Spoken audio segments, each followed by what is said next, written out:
Доходы композиторов и пианистов редко становятся предметом публичного обсуждения, в отличие от доходов звезд поп-сцены. Концертная деятельность может быть очень непредсказуемой, и даже самые признанные музыканты часто работают в условиях, где стабильный доход скорее исключение, чем правило. К тому же пианистическая среда традиционно уступает по финансовым возможностям коммерческой музыкальной индустрии. Тем не менее, есть исполнители и авторы, которым удалось не только войти в музыкальную историю, но и построить впечатляющую финансовую карьеру.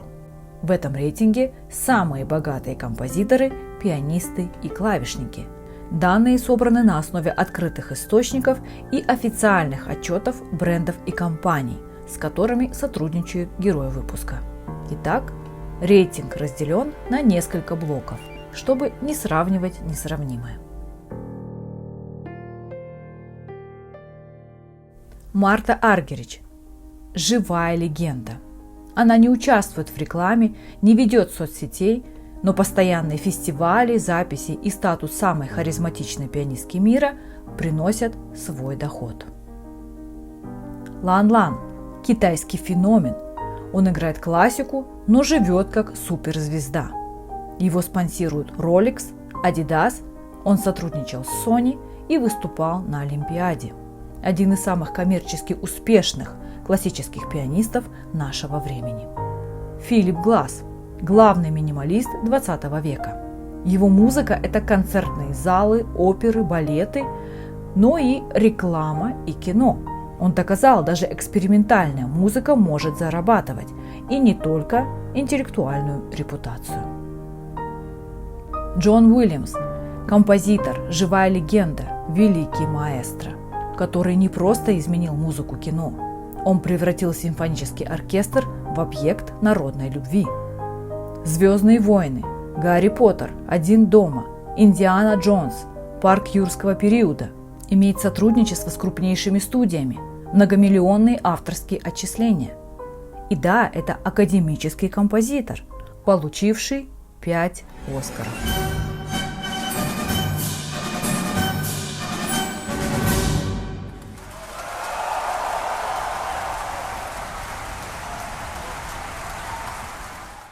Рамин Джавади. Его тема из «Игры престолов» стала гимном целого поколения. Также он известен своей музыкой к фильму «Железный человек», к таким фильмам, как «Битва титанов», «Тихоокеанский рубеж», «Варкрафт». Музыка Джавади звучит в кино, на концертах и даже на футбольных матчах.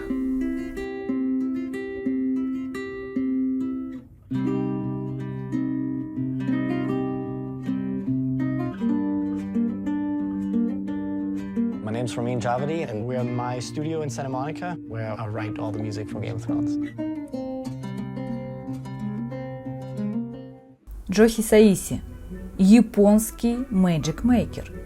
Музыка к фильмам Хаяо Миядзаки стала символом японской анимации. Концерты по всему миру, альбомы, переиздания. Хисаиси объединяет классическую школу и киномузыку как никто другой. Его музыка – это тонкий мост между восточной философией и западной академической школой.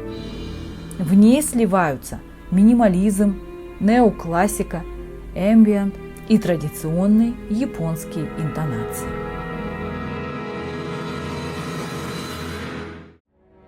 Ханс Циммер – современный Моцарт Голливуда. Он создал звучание мировых блокбастеров: «Интерстеллар», «Темный рыцарь», «Гладиатор», «Король лев», «Пираты Карибского моря», «Дюна», «Шерлок Холмс». За один саундтрек Циммер получает до $2 миллионов.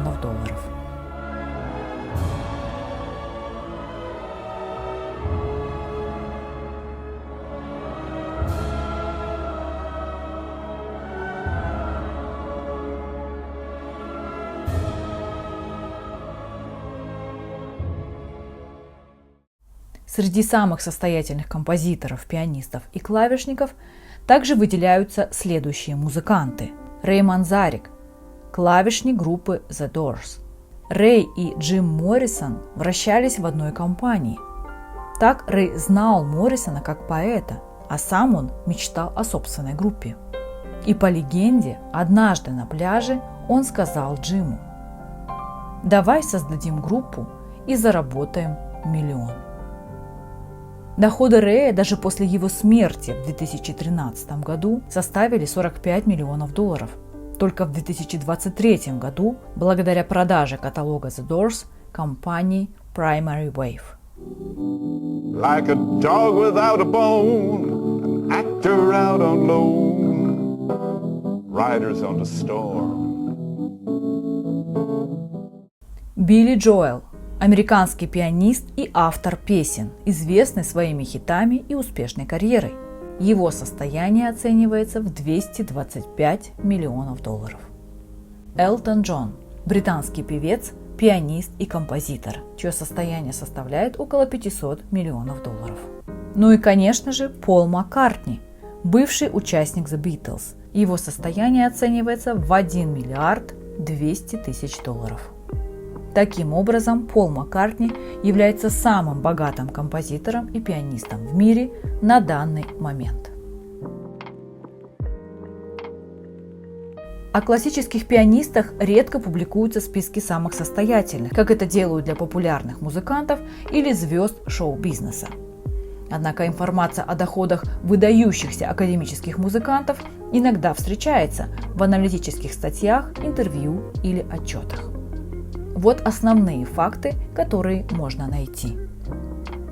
Юджа Ванг, Ван Юдзя – виртуозная пианистка из Китая, чьи гонорары за концерты и сотрудничество с модными брендами, например, Rolex, делают ее одной из самых высокооплачиваемых современных классических музыкантов.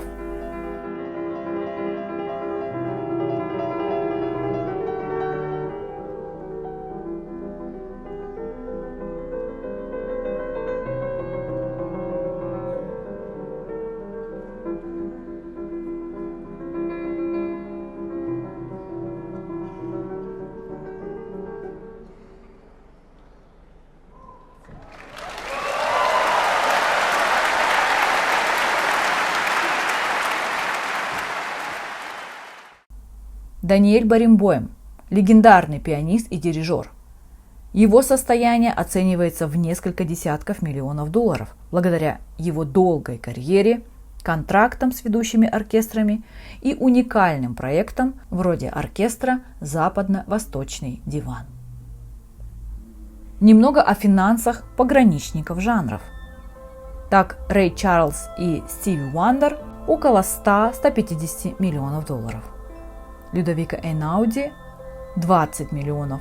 Его музыка звучит в YouTube для учебы, в фильмах и рекламах. Он стал символом новой мягкой академической сцены. Простые гармонии, узнаваемый стиль, миллионы стримов на Spotify.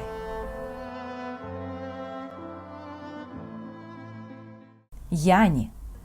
В 90-е годы он собирал стадионы с оркестром. Его альбомы продавались миллионными тиражами. Музыка – что-то между попом, New Age и симфонизмом. Яни – бренд и артист в одном лице. Лола Астанова. По данным People AI, ее ориентировочное состояние составляет около 7 миллионов долларов на июль 2025 года, а за 2024 около 6 миллионов 300 тысяч долларов. Другие источники приводят более скромные оценки. Например, сайт Celebs Money называет цифру около 1 миллиона долларов за счет концертов и доходов с YouTube и Instagram. Искусство и деньги не всегда союзники, но когда гений сочетается с маркетингом, результат бывает впечатляющим.